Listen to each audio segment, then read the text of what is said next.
को चाहिए? बोलो चाहिए कि नहीं चाहिए? सबको चाहिए, हमको भी चाहिए। हाँ, हम झूठ क्यों बोलें? सबको चाहिए। लक्ष्मी माता है, माता की कृपा किसको नहीं चाहिए? सबको चाहिए। जगन माता है, हमारे ठाकुर जी की प्राणेश्वरी हैं, उनकी कृपा हमको क्यों नहीं चाहिए? हम ऐसे त्यागी बैरागी नहीं है जो हम अपने माता जी से विमुख हो जाएं।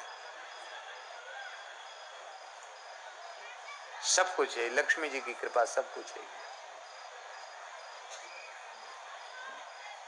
लक्ष्मी जी की कृपा चाहिए तो इतने काम करना छोड़ दो।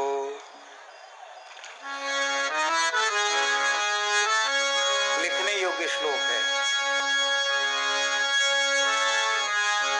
कुचैलिनम दंतमलोपधारिणम बह्वासिनम निष्ठुरभाषिणं च सूर्योदये चास्तमिते शयानम् विमुञ्चति श्रीर यदि चक्रपाणि।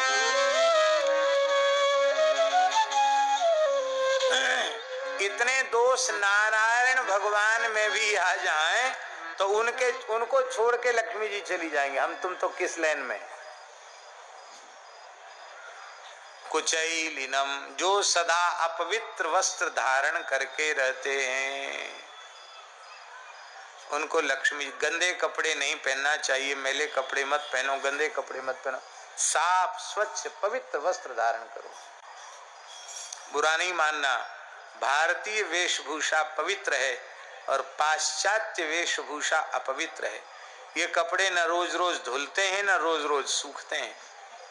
ये हम लोग जो पहनते हैं, महाराज जी पहने, रोज स्नान करो, रोज धो दो, अचरा लंगोटी धो दो, सुखा दो, दूसरे दिन पहन लो।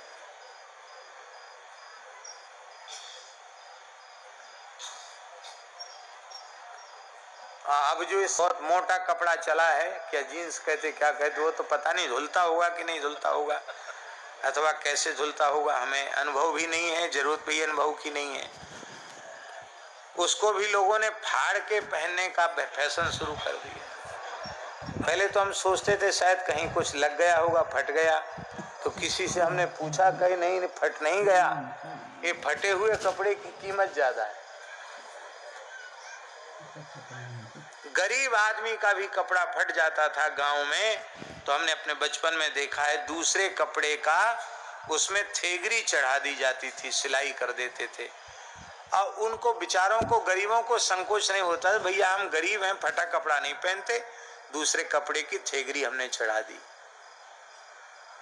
अब अमीर लोग फटा कपड़ा पहन रहे हैं। भैया ये ऊट पटांग वेशभूषा मत धारण करो। फटे वस्त्र पहनने से लक्ष्मी जी नाराज होती है। टूटे फूटे बर्तनों में खाने से लक्ष्मी जी रुष्ट होती है। कुचैलिनम दंतमलोपधारिणम, जो दांतों पर मल धारण करते हैं। दांतों पर मल कैसे धारण होगा? तमाकू खाओगे, खूब पान खाओगे, दिन भर बकरिया जैसा मुंह चबाते रहोगे, कुछ ना कुछ मुंह में गुटखा फुटका जाने क्या क्या उटपटांग चीजें मुंह में डाल के रखोगे, तो दांत गंदे रहेंगे, खराब दांत रहेंगे।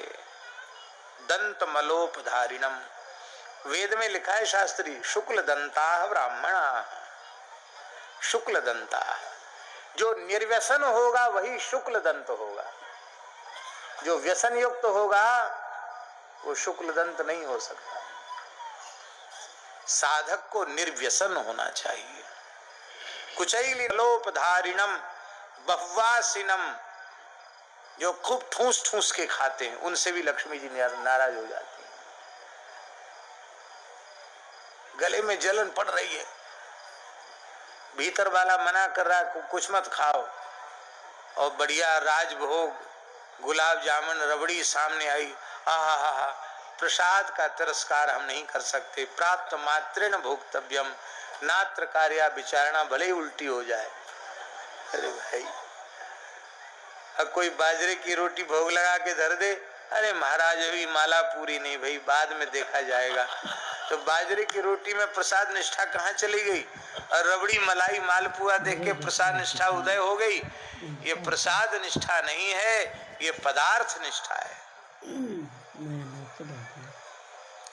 ठूस ठूस के नहीं खाना, जितना आवश्यक है शरीर के व्यवहार के लिए खाना उतना खाना, उससे अधिक नहीं खाना। कुचैलिनम दंतमलोपधारिणम बहुवासिनम निष्ठुर भाषिणंच। बहुत से लोगों का स्वभाव होता है, वो बोलते ही ऐसे हैं कि बस मानो मीठा बोलना जानते नहीं, कड़वा ही बोलते हैं। किसी का स्वभाव होता है टेढ़ी बेड़ी बात करने का, अब बोलेंगे तो व्यंग में ही बोलेंगे। कठोर वाणी नहीं होनी चाहिए, निष्ठुर वाणी नहीं होनी चाहिए। वाणी ऐसी बोलिए मन का आपा खोए, औरन को शीतल करे आप ही शीतल होए। बातन हाथी पाइए बातन हाथी पांव, इसलिए मृदुभाषी बनो, कटुभाषी मत बनो। मृदुभाषी से लक्ष्मी जी। सूर्योदय और सूर्यास्त के समय जो शयन करता है, ऐसा काम यदि नारायण भगवान करें तो लक्ष्मी जी छोड़ के चली जाएंगी। सूर्योदय सूर्यास्त के समय बिल्कुल नहीं सोना चाहिए। ध्यान से सुनो, बीमार आदमी को भी सूर्योदय के समय सो रहा तो उठा के बिठा दो, महाराज जी कहते थे, बीमारी अपने आप कम होने लग जाएगी। सूर्यास्त हो रहा है, बीमार व्यक्ति होश में है, उसको उठा के बिठा दो, भैया सूर्यास्त हो रहा है, बैठ जाओ, टिक कर बैठ जाओ, अभी लेटो मत, पैर मत फैलाओ, संध्या का समय है। विमुंचत श्रीर यदि चक्रपाणि ही, तो इसलिए लक्ष्मी जी का आदर करना चाहिए। बोलो भक्तवत्सल भगवान की।